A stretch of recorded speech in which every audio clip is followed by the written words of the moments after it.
Esta es la palabra de fe que predicamos, que si confesares con tu boca que Jesús es el Señor y creyeres en tu corazón que Dios le levantó de los muertos, serás salvo. La Iglesia Tabernáculo de la Fe presenta un mensaje de esperanza.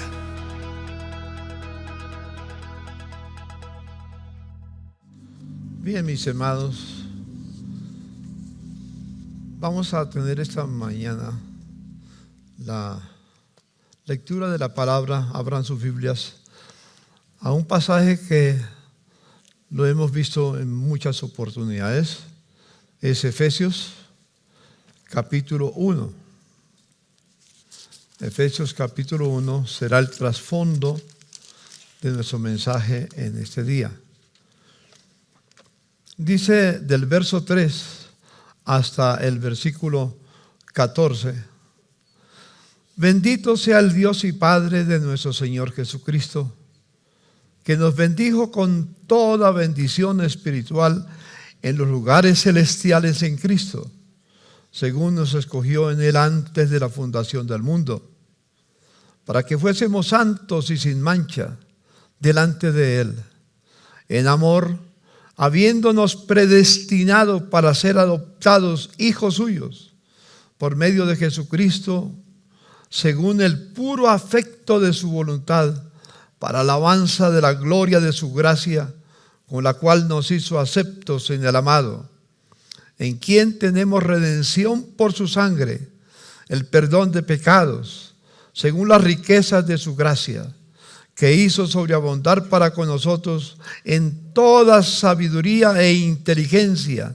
dándonos a conocer el misterio de su voluntad, según su beneplácito, el cual se había propuesto en sí mismo, de reunir todas las cosas en Cristo, en la dispensación del cumplimiento de los tiempos, así las que están en los cielos como las que están en la tierra. En Él asimismo tuvimos herencia, habiendo sido predestinados conforme al propósito del que hace todas las cosas según el designio de su voluntad, a fin de que seamos para alabanza de su gloria, nosotros los que primeramente esperábamos en Cristo. En Él también vosotros, habiendo oído la palabra de verdad, el evangelio de vuestra salvación, y habiendo creído en Él, fuisteis sellados con el Espíritu Santo de la promesa, que es las arras de nuestra herencia hasta la redención de la posesión adquirida para alabanza de su gloria. Amén. Yo quiero esta mañana repasar algo que espero que ya ustedes lo saben de memoria. Esto es lo que hemos denominado el PESI. ¿Qué es el PESI? ¿Se acuerdan qué es?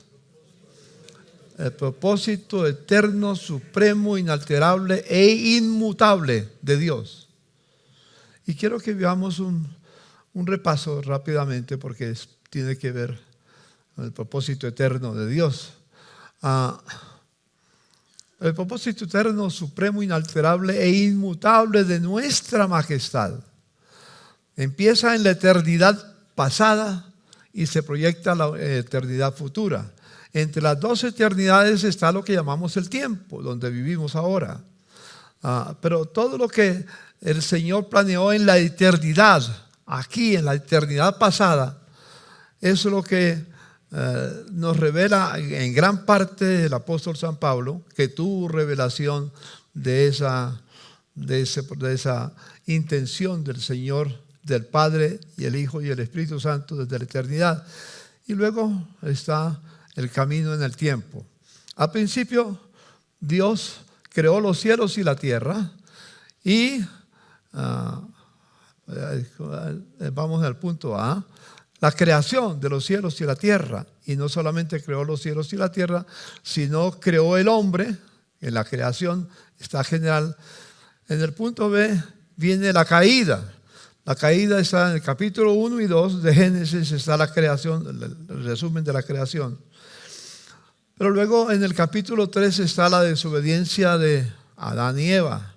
Y en esa caída, en esa separación, una separación eterna toda persona que viene de la descendencia de Adán, todo ser humano, mejor dicho, desde la eternidad, desde que cayó, desde que Adán pecó, que fue nuestro primer Adán, de quien venimos todos los demás. Entonces hubo una separación que es eterna. Esa separación eterna es la que sufren, la que yo sufrí hace años atrás. Hoy ya esa separación fue terminada y voy a recordarles cómo fue. Pero los que no tienen a Cristo, si hubiera alguien aquí que está presente, que no se ha entregado a Jesucristo, es para ti. Y si alguien que nos ve por televisión, es para ti también. No importa en el lugar que se encuentre de la tierra, es para ti.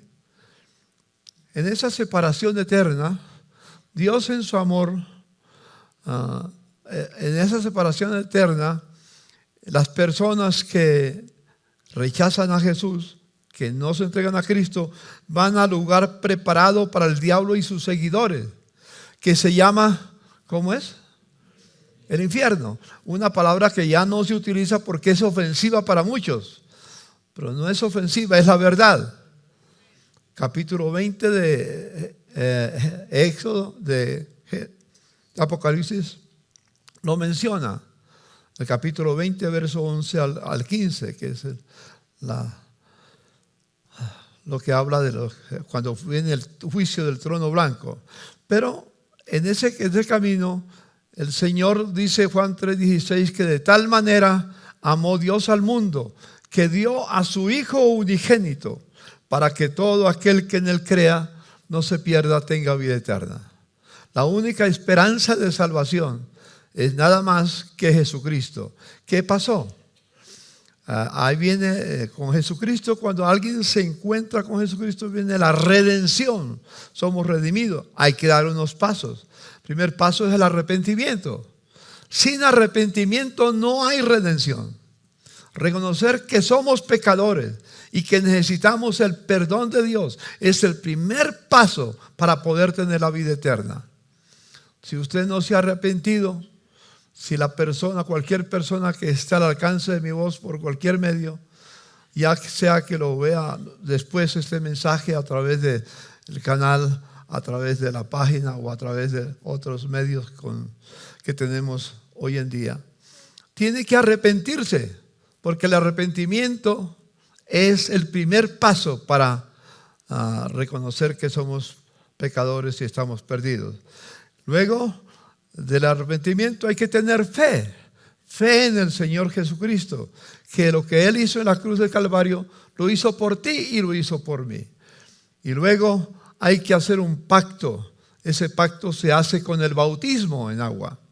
El pacto de vida se hace como en el matrimonio. El matrimonio el matrimonio no es un contrato.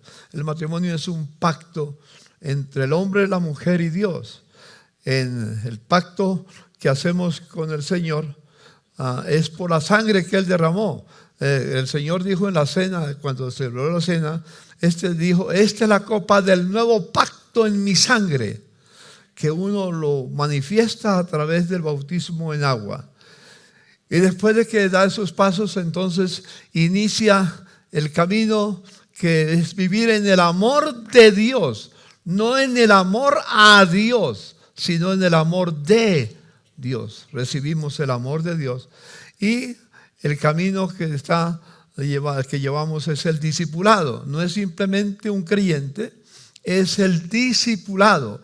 Dios quiere que tú y yo no solamente seamos creyentes, sino discípulos, que fue lo que Jesús dijo cuando resucitó. Allá en la gran comisión el Señor dijo, por tanto, id y haced discípulos en todas las naciones, de todas las naciones, a toda la nación. Hagan discípulos. Discípulo, ya hemos dicho que, resumiendo, dando una expresión sencilla, ¿qué es un discípulo? Un discípulo es uno que cree todo lo que Jesús dijo y que está en la Biblia y hace todo lo que Jesús manda. Si usted sabe lo que el Señor manda y no lo hace, no es discípulo. Puede ser un gran religioso, evangélico, católico o de cualquier denominación. No es lo que Dios quiere. Dios quiere que vivamos lo que el Señor enseñó. Por eso he estado hablando en estos domingos anteriores de una u otra forma del cristiano nominal, que sabe lo que tiene que hacer pero no lo hace. Es el discipulado. Y aquí ese camino del discipulado nos lleva a la eternidad futura, a vivir con el Señor. En el capítulo 22 de Apocalipsis lo narra muy especialmente. Pero hay una cosa, al tener esto, ¿cuál es el propósito eterno? Aquí está lo que el Señor diseña en palabras muy claras para que ustedes lo puedan entender. ¿Cuál es el propósito eterno, supremo, inalterable e inmutable de nuestra majestad, de nuestro Señor? ¿Qué es lo que el Señor planeó antes de la fundación del mundo? Tener una familia de muchos hijos. Eso es lo que llegamos a hacer nosotros con Jesucristo. Llegamos a ser miembros de la familia de Dios.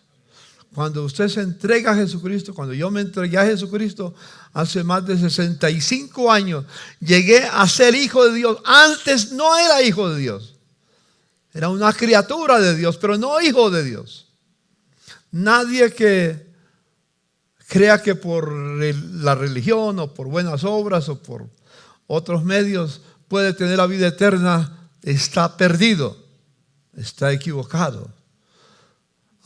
Pero yo llegué a ser hijo de Dios aquella noche que en medio de un momento muy especial junto con mi esposa nos entregamos al Señor y nuestro nombre escrito en el libro de la vida y vivimos con el Señor para siempre. ¿Cuántos de ustedes pueden decir yo soy hijo de Dios? Levanten la mano que pueden decir yo soy hijo de Dios. Diga a la persona que está a su lado, bendito del Señor cada uno de los que tenemos a Jesucristo. Espero que esto sea claro. Una cosa muy interesante de este tema aquí es una familia de muchos hijos, pero ¿qué? Parecidos a Jesús, no religiosos. Es decir, que vivan cada día una vida que es para agradar a Dios. Bien lo dice el apóstol San Juan en el Evangelio capítulo 8, en el versículo 29. Dice, no me ha dejado solo el Padre, porque yo hago siempre lo que le agrada. Un hijo de Dios que se parece a Jesús es uno que anhela siempre hacer lo que a Dios le agrada. No decirle a Dios que haga lo que a nosotros nos agrada, porque nosotros no somos el Señor, no somos la majestad. Él es el Señor. Y el Señor, el Rey, el Dueño, el Amo, el Soberano del universo, nos da su voluntad. Qué hermoso es vivir en la voluntad de Dios. No somos perfectos, pero cada día caminamos hacia la perfección para parecernos a Jesús.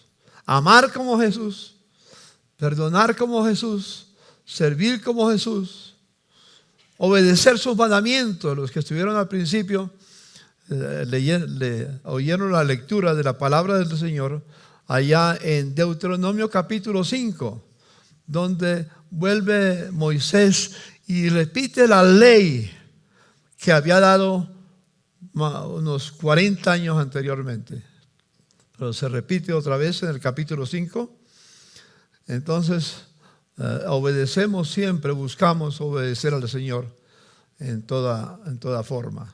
Así que este es un cuadro claro que el Señor me lo dio hace 5 años, casi 6 años. El Señor me lo dio cuando estuve en un retiro obligatorio por la operación de mi rodilla. Tuve un retiro obligatorio Y como tuve que cancelar todos los viajes, todo lo que había, y el templo estaba cerrado, entonces allá estaba en la casa encerrado sin saber, y di un paso en un encuentro con Dios. Y ese encuentro con Dios, el Señor utilizó la carta a los Efesios principalmente para poderme hablar de esa manera. Así que espero que entendamos esto. Este no es el tema como tal, pero dije es el trasfondo. Hay un propósito eterno, supremo, inmutable de Dios, que es tener una familia de muchos hijos, anhelando que todos los que están aquí esta mañana seamos siempre hijos obedientes del Señor. Si alguien es como el hijo pródigo, que estando en la casa del Padre con todas las bendiciones, decidió irse, Dios no lo detiene, como el Padre no detuvo en la parábola del hijo pródigo, no detuvo al hijo. No porque no lo amara, sino porque respetó su decisión. Y se fue.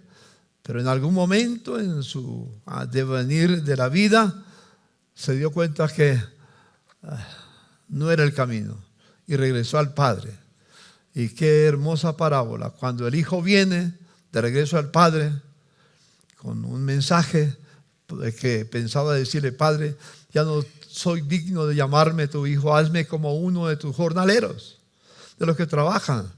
Y el padre salió a recibirlo, y antes de que su hijo le hablara, mandó a hacer, lo abrazó, le dio un beso, le mandó a cambiar de ropa, de calzado, e hizo una fiesta con todos los que estaban en su casa, porque su hijo perdido estaba muerto, fue hallado y regresó a casa.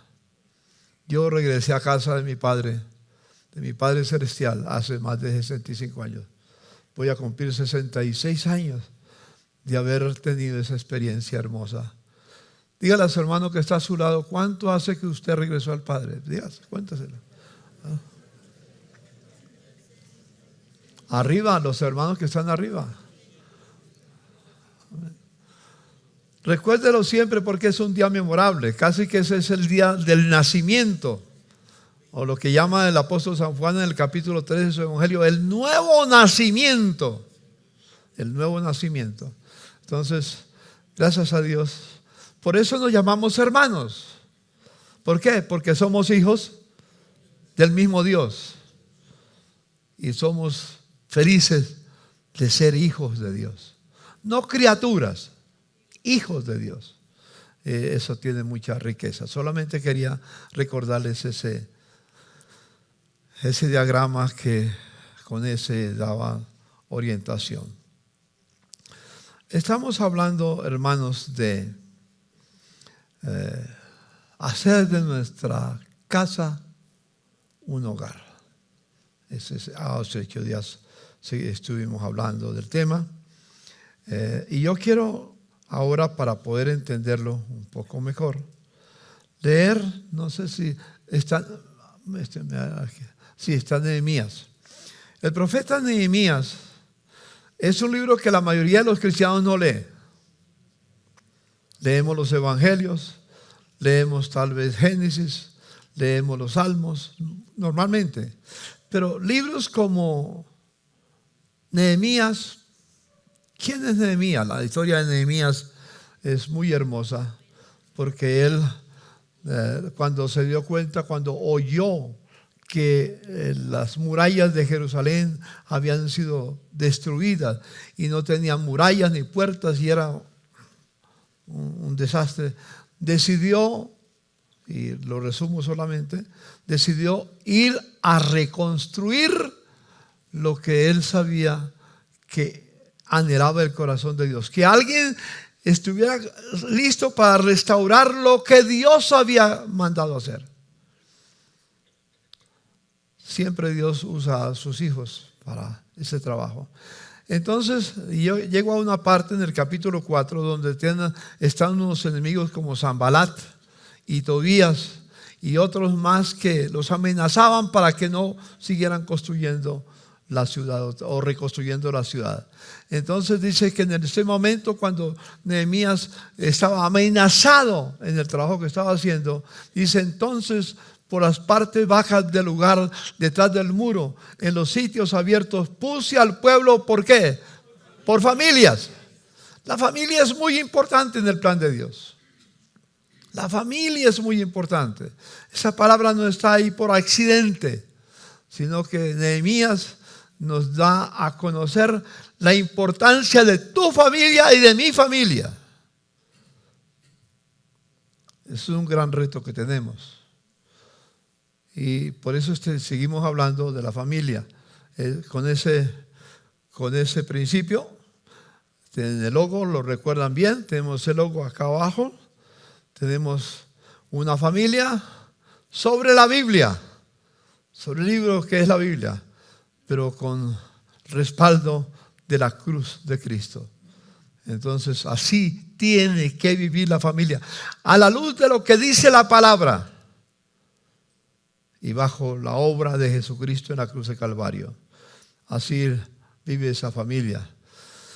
Esa es la iglesia que soñamos normalmente. Entonces, sigue diciendo: después miré y me levanté y dije a los nobles y a los oficiales, a hombres, aquí a hombres directamente, varones, y al resto del pueblo: no temáis delante de ellos. Acordaos del Señor grande y temible, y pelead por vuestros hermanos, por vuestros hijos, por vuestras hijas, por vuestras mujeres o esposas y por vuestras casas. Un hombre de Dios, como lo mencionamos hace 8 días, y cantamos una canción muy hermosa que hoy no tenemos quien no la cante, pero muy especial que lo tengamos en cuenta. Tenemos que los varones, ¿dónde están los hombres? Levanten la mano los hombres. ¿Dónde están? Arriba, abajo. Y los que nos ven por televisión, espero que también levanten la mano. Los hombres tenemos una responsabilidad. ¿Cuál es? Pelear para defender la familia.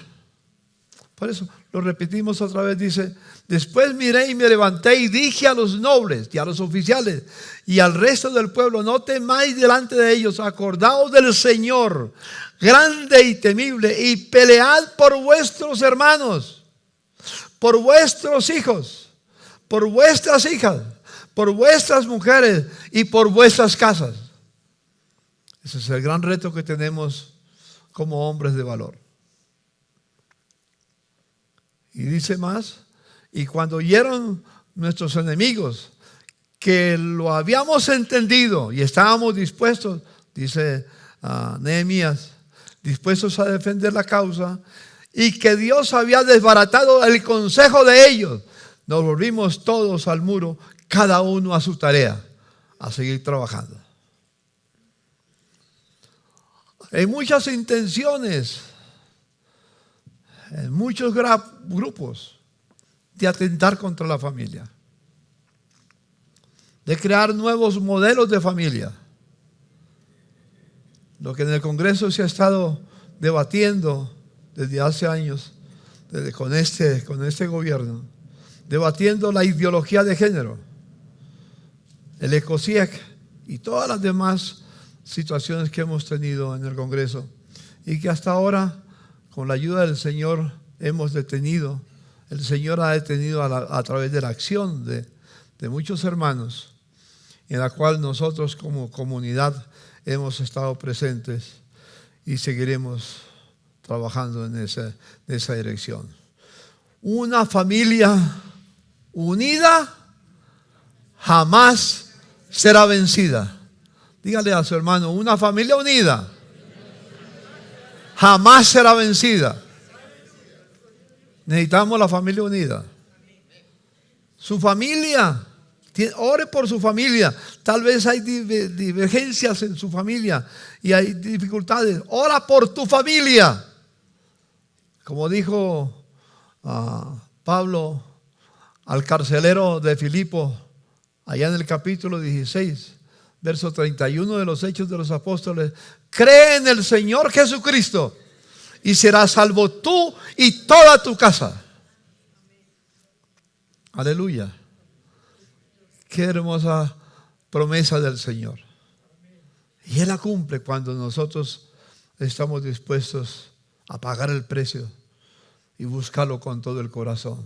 Cree en el Señor Jesucristo y serás salvo tú y toda tu casa. Hermanos, recordemos, una familia unida jamás será vencida. Pero pensemos que esos tiempos que vivimos son tiempos muy peligrosos, más peligrosos que antes. Más peligrosos. Porque ahora no está solamente la lucha en los campos, sino en la sociedad.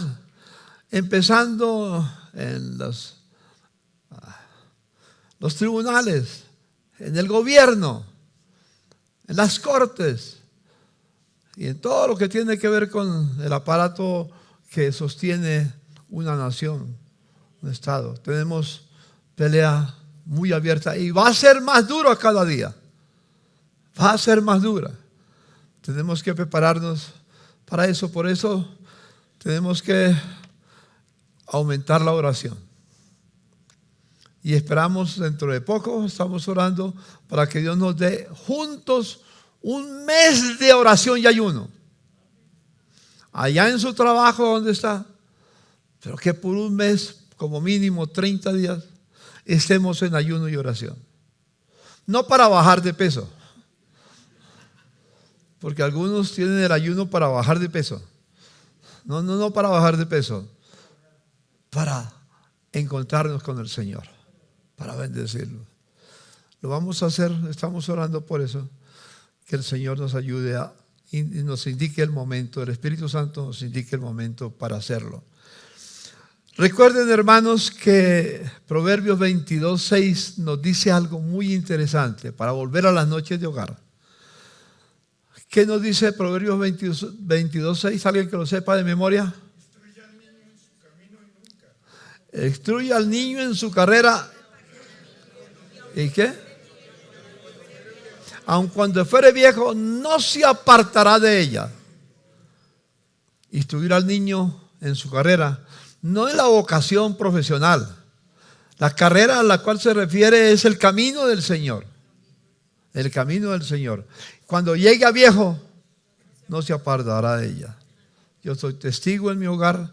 Todos mis hijos siguen el camino del Señor desde que nacieron. No son perfectos, pero desde que nacieron en un hogar que amaba al Señor y crecen amando al Señor, y sus hijos siguen amando al Señor, y los bisnietos que vendrán a cualquier momento siguen amando al Señor, y esperamos que familias enteras, como dice en los 10 mandamientos, hasta 1000 generaciones. Yo sueño que hasta 1000 generaciones toda mi descendencia ame al Señor. Yo soy segunda generación. Mis hijos son la tercera generación. Los nietos son la cuarta generación. Y los bisnietos quinta generación. Pero el Señor dice no hasta la quinta. Hasta 1000 generaciones. Aleluya. ¿No le das gracias a Dios? Dele un aplauso al Señor. Hasta 1000 generaciones tuyas serán bendecidas por el Señor. Por eso tenemos que atender lo que el Señor nos dice en su palabra. Instruye al niño en su carrera o en el camino del Señor, porque cuando sea viejo no se apartará de ella, caminará en el Señor. En el libro de Deuteronomio, en el capítulo 6, del verso 4 al 9, dice el Señor estas palabras: oye, Israel, hace 8 días lo mencioné, que muchos oyen, un cristiano nominal oye, escucha, pero no oye. Una cosa es escuchar, otra cosa es oír. Oír es poner atención a lo que Dios dice y dispuesto a obedecer. Entonces dice el Señor, aquellos que están dispuestos a obedecer, oye Israel, oye iglesia preciosa, Jehová nuestro Dios, Jehová uno es. Y amarás al Señor tu Dios de todo tu corazón, de toda tu alma y con todas tus fuerzas. Es el mandato del Señor. Pero no termina ahí. Eso es lo que yo debo hacer como padre en la casa. Amar al Señor con todo mi ser. Y estas palabras que yo te mando hoy estarán sobre tu corazón. Y las repetirás a tus hijos.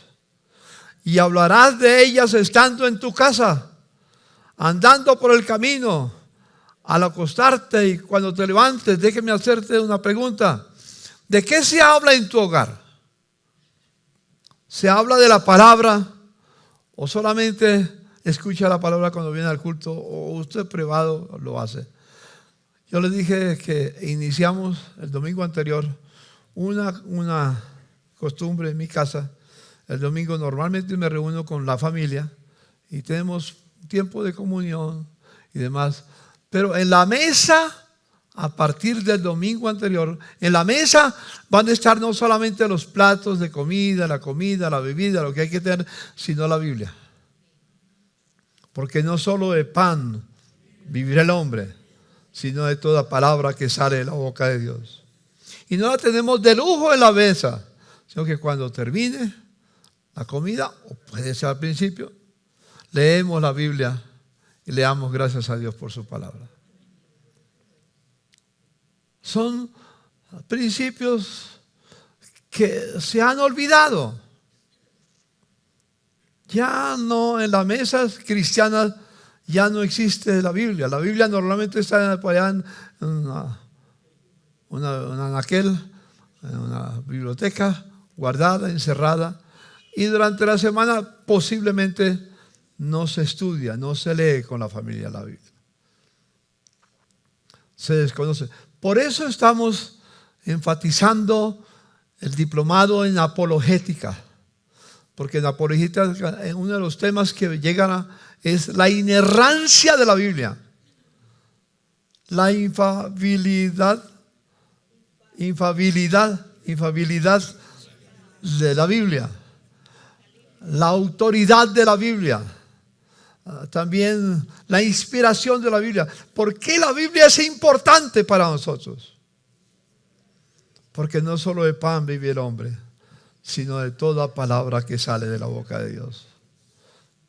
Como familia necesitamos la palabra de Dios, enseñarla a nuestros hijos y vivir por la palabra del Señor. Así que por eso dice que estas palabras que yo te mando hoy no solamente estarán en el corazón del discípulo, pero tenemos que repetirlas a nuestros hijos y hablando de ellos estando en casa y andando por el camino al acostarnos y cuando nos levantemos. Y sigue diciendo, y las atarás como una señal en tu mano y estarán como frontales entre tus ojos y las escribirás en los postes de tu casa y en tus puertas. Es decir, lo que adorna la casa tiene que estar en los adornos de la casa de alguna manera que nos recuerde la palabra de Dios, la voluntad de Dios. Como hombres ejercemos 5 funciones muy especiales. Los que han estado conmigo en Hombres de Valor, espero que se recuerden bien. La primera función que tenemos como padres, como jefes de hogar, como cabezas, como personas casadas, es que un hombre en su casa es un sacerdote. Es el sacerdote del hogar. ¿Qué es un sacerdote? A la luz de la Biblia, uno que ora. Ora por su esposa. Ora por sus hijos. En nuestra cultura, que cada día nos alejamos más de los principios divinos. En nuestra cultura, quien ora en la casa, ¿quién es? La mujer. Amén. Gracias hermanas por orar en su casa. Gracias. Algunas de ustedes están viudas, están separadas, están solteras y demás. Pero yo me voy a dirigir ahorita y después digo las otras personas. Yo voy a dirigirme a los varones. Usted es el sacerdote de tu casa y tienes, permítame decirte, no debes, tienes, si eres hijo de Dios y si obedeces la palabra del Señor, tienes que orar por tu familia, orar por ellos, por tu esposa, por tus hijos. Ellos sufren tentaciones. ¿Cuántos de ustedes han visto las dificultades, las tentaciones que sufren sus hijos al caminar? Entonces toca a los padres orar por ellos, por la esposa, porque la esposa también puede sufrir tentaciones. No solo el hombre sufre tentaciones, la mujer también puede sufrir tentaciones. Y por eso tenemos que ser los intercesores en nuestra casa, en nuestro hogar. No solamente ser sacerdotes, sino profetas. ¿Cuál es la función de un profeta? Le enseña a su familia lo que Dios dice en su palabra. El que dice en su casa, así dice el Señor. Profeta es uno que habla en nombre del Señor. Es un deber que tenemos como llamados a ser cabeza del hogar. La tercera función de un hombre es ser cabeza, ser el responsable de su casa. Responsable. Voy a seguir avanzando un poco, no demorándome. Tiene que ser también maestro de su casa. Hablando de los hijos en el hogar, el joven, el niño, el adolescente no aprende por lo que oye, aprende por lo que ve. ¿De qué sirve que un padre le diga a su hijo lo que debe hacer, pero él no lo hace? El mensaje no hablado es más fuerte que el mensaje hablado.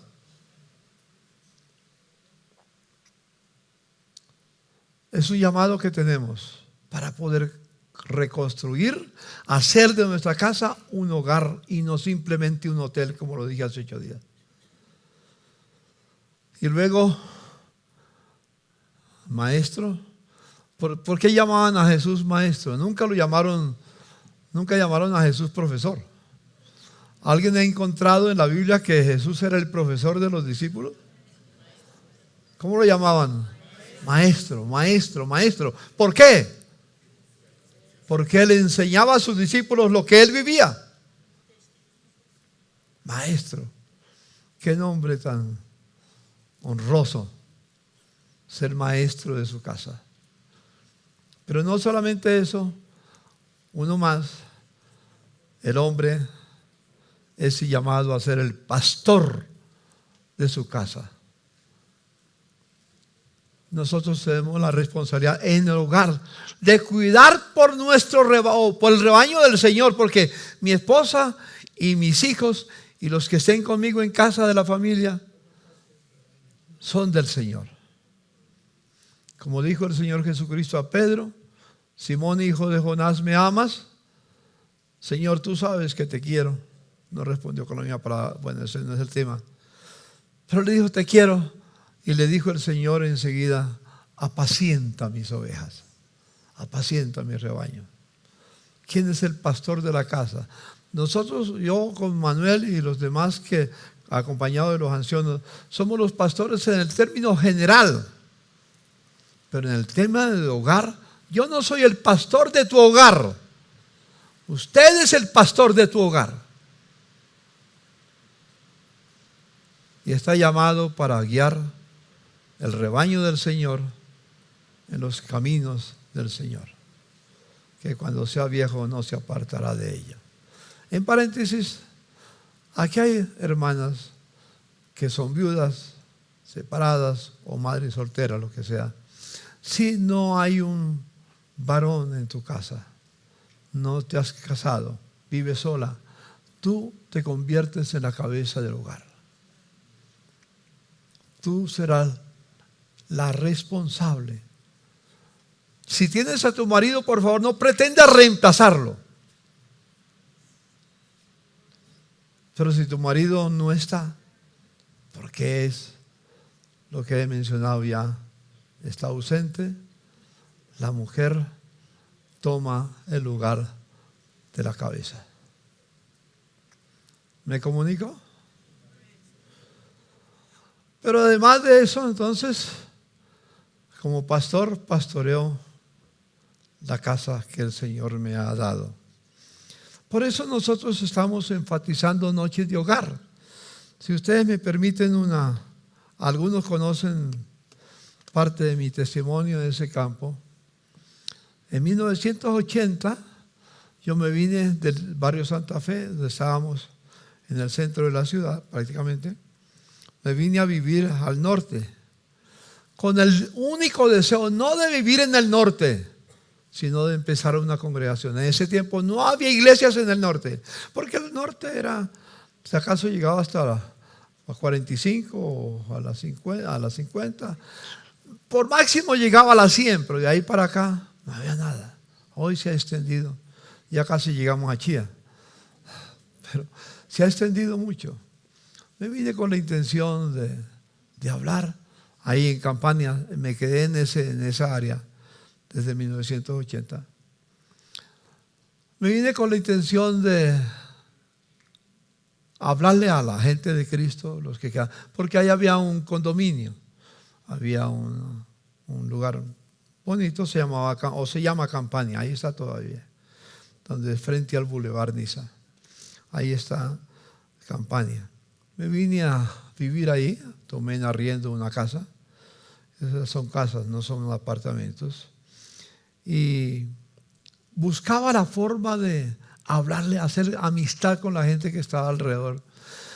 Pero todo el mundo llegaba en su carro, pitaba, le abrían la puerta, entraba y no salía después. Y cuando salían en su carro, no tenía tiempo de hablar con nadie. Pero hubo un momento en que un día yo trabajaba part-time o parte de mi tiempo con Visión Mundial, que estaba en la carrera séptima con calle 13. Iba todos los días de lunes a viernes a trabajar allá. Temprano un día por la mañana salí con mi hijo David, que ya partió con el Señor. Y había visto una señorita que siempre salía de la casa a buscar carro, a que la llevara. Ella a veces la llevaban, pero esa mañana ella estaba ahí en el 58, en la avenida Las Villas, esperando carro, pero con desesperación. Y yo la veía, iba lento en el carro, la vi desesperada. Le dije a mi hijo David, David, preguntémosle a él dónde va, a ver si la podemos ayudar. Paramos el carro. Le dije, señorita, veo que estás muy preocupada porque no para ningún carro. No. Dijo, sí, señor, estoy esperando hace rato acá y tengo que estar en mi oficina a tal hora. Y ya se me cumple el tiempo. Y yo le dije, pues si quiere yo la llevo. Ella trabajaba en Ecopetrol, en la carrera séptima con calle 33, algo así, 34, en Ecopetrol. Le dije, yo la llevo, si me permite la llevamos. Entonces ella me dijo, no señor, porque lo saco de ruta. Le dije, no, es que yo voy para la calle 13 con carrera séptima, así que paso por ese lado y la dejo. Entonces me dijo, gracias señor. Y mi hijo se bajó de adelante, se sentó atrás y se fue conmigo adelante. Iba con mi hijo David atrás.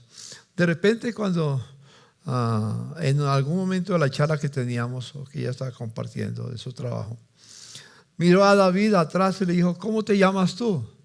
Le dijo, David. Le dijo, ¿qué suerte tienes, David? Me extrañó la palabra, ¿qué suerte tienes, David? Porque es la primera vez que hablábamos. Entonces le dije, señorita, ¿por qué le dices qué suerte tienes, David? Dijo, por tener una familia como la que tiene. Todo el barrio, todo el área eran ex militares los que vivían ahí, todos los militares. Entonces me dijo, todos nuestro comentario en los domingos que vamos al club y todo, es la familia del pastor. Y sabían que era pastor, yo ni siquiera sabía que ellos sabían que era pastor. Era porque ustedes salen juntos, uno los ve que sus hijos están con ustedes, usted sale con su esposa sale a su lado, vamos juntos. Y realmente ella le dice a David, quisiera yo tener un hogar como el que ustedes tienen, porque eso no se ve en mi casa. Con mis padres no nos tratamos casi, entre hermanos tampoco nos tratamos, hay guerra en la casa. Y ahí, haciendo la historia larga, breve, me di cuenta lo que un maestro me había dicho hacía tiempos. Cuando habla de Cristo siempre, habla de Cristo, no dejes de hablar de Cristo. Y cuando sea necesario, usa palabras. Cuando sea necesario, usa palabras. ¿Qué quería decir él con hable de Cristo? Su vida tiene que ser un mensaje a los que lo ven. Es tu vida un mensaje a los vecinos, tu hogar un mensaje a los vecinos. Quizás has tratado de hablarle a alguien de Cristo y no presta atención a nadie. Pero no hay nada más atractivo que un hogar que están juntos, que se aman, que se ayudan mutuamente. No hay nada más atractivo para un hogar que está destruido, en lucha, en guerra, que ese hogar. A cualquier momento te van a preguntar, ¿cómo hacen ustedes para vivir unidos? Para seguirse amando. Cuando me preguntan cuántos años tiene de casado, yo le digo, voy a cumplir 66 en estos días. Voy a cumplir 66. ¿Y todo eso se ha aguantado, pastor? Es extraño que una persona hoy en día, y cada día es menos, hoy en día la gente se casa con la intención de divorciarse, pero no para hacer testimonio en la casa. Así que fue un tiempo muy lindo y yo hacía las noches de hogar en mi casa. Me reunía con mis hijos, con mi esposa. Teníamos una condición con mis hijos, que la noche que teníamos la noche de hogar, no recuerdo si eran los miércoles o los jueves, mi esposa no hacía de comer. A ella, mi esposa siempre ha sido una mujer de casa, de hogar, siempre. Pero esa noche ella no hacía de comer. Nosotros nos encargábamos de hacer la comida con mis hijos, pequeños, pero hacíamos la comida. O sea, que la comprábamos o lo que sea, pero era lo responsable de la comida. Yo soy malo para la cocina, pero David era bueno para la cocina. Y es como Jonathan, que es muy bueno para la cocina también, ha aprendido. Así que esa noche de hogar era muy linda. Resulta que hace unos años, yo soy, como algunos de ustedes saben, soy director de la Embajada Cristiana Internacional Jerusalén. Se fundó en 1980 allá en Jerusalén, con unos amigos que conocía de Estados Unidos, pero yo no sabía lo que estaban haciendo. Yo fui en 1980 por primera vez a Jerusalén, a Israel, con un grupo de hermanos de la iglesia. Y en 1981 vino una persona de Jerusalén directamente y me llamó desde el aeropuerto. Me dijo, pastor, venimos para hablar contigo, para hacerte una propuesta. Y claro, como venía de Israel, de Jerusalén, le dije, claro que sí, vengan.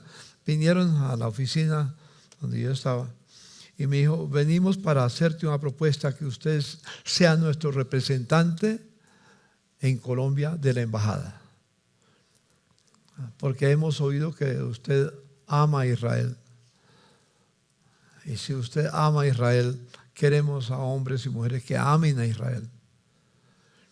Entonces, bueno, acepté con agrado. Desde ese tiempo soy director de la Embajada Cristiana Internacional Jerusalén. Y tengo una linda, ustedes saben, una linda relación con la comunidad judía, con los rabinos y con tantos de la comunidad judía. Es un tiempo muy, muy hermoso con ellos. Y yo me puse a estudiar como director de la embajada, me puse a estudiar la historia del pueblo de Israel. Y yo me hice una pregunta un día: ¿cómo es posible que un pueblo que está por cerca de 2000 años, sin tierra, esparcidos por toda la tierra, cuando en 1948 se declara el Estado de Israel y regresan los judíos otra vez, y llega a ser la primera potencia, una de las primeras potencias mundiales, después de tantos años? Cualquier etnia, cualquier grupo en esa condición habría desaparecido ya. Ellos no, permanecieron. Yo me puse a investigar con el rabino Alfredo Goldsmith y con otras personas cuál fue el secreto para ellos. Y entonces me dijeron: el secreto es sencillo. Nosotros celebramos una fiesta que tiene un trasfondo. Es la fiesta del Bar Mitzvah. Bar Mitzvah y también el Bat Mitzvah. El Bar Mitzvah es para los, no recuerdo, para los niños, para los varones, que hasta a los 13 años hacen una actividad muy especial. El Bar Mitzvah y el Bat Mitzvah para las niñas, desde 12 hasta los 12 años hacen la actividad especial para ellos. Y los declaran hijos de la ley. Y como consecuencia, como son hijos de la ley, son responsables ante Dios por lo que ellos saben, han conocido. Estudian la Torá, estudian los principios que tiene el pueblo judío, se lo enseñan, y por eso el pueblo judío no ha desaparecido. Y no va a desaparecer, por más que Irán se levante, por más que los de Hamas se levanten, por más que otras etnias se levanten, otros grupos se levanten, no va a pasar. Eso no va a suceder. Hacen estas, les enseñan hasta la edad de 12 las niñas y 13 los varones. Y hacen una fiesta, cuando ellos hacen una fiesta que se llama el Bar Baraká.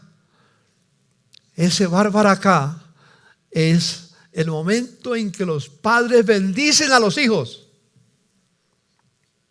Bendicen. No hay judío que pueda decir que no recibió bendición de sus padres.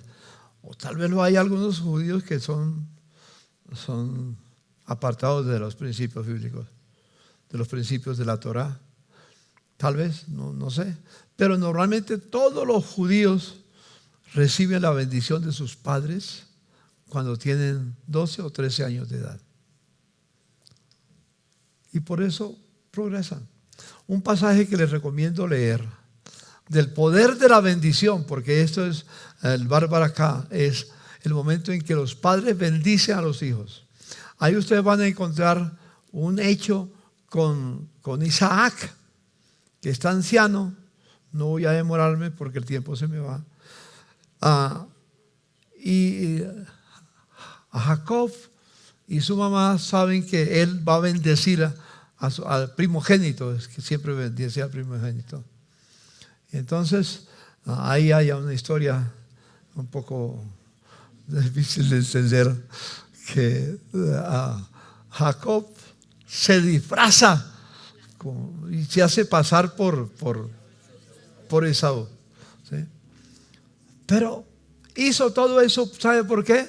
Porque anhelaba profundamente la bendición de su padre. La verdad, déjenme decirles, si yo pregunto a ustedes, ¿cuántos de ustedes fueron bendecidos por sus padres? No sé cuántos me pueden decir: yo fui bendecido a los 12 años, o a los 15, o a los 18, o a los 20. Muchas veces ni en el matrimonio siquiera. Pero todo ser humano necesita la bendición de sus padres. Jesús mismo lo bendijo su padre. ¿Cuándo lo bendijo su padre? Cuando fue bautizado. He aquí mi Hijo amado, en el cual tengo complacencia, en el cual tengo contentamiento. A Él oíd. Hay mucho para hablar del tema, pero quiero sí enfatizar el hecho de las noches de hogar. En las noches de hogar se enseñan unos principios muy especiales.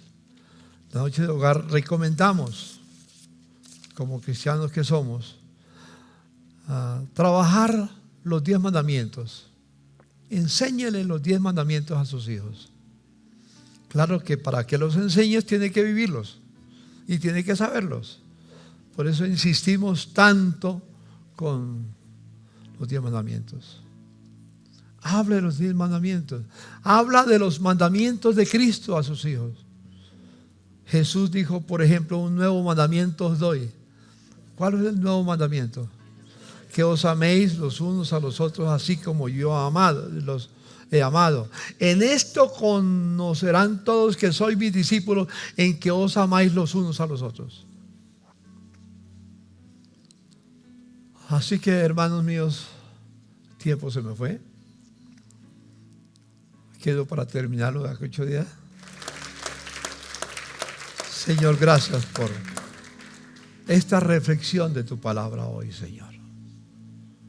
Gracias, Señor, por tu amor y por tu bondad.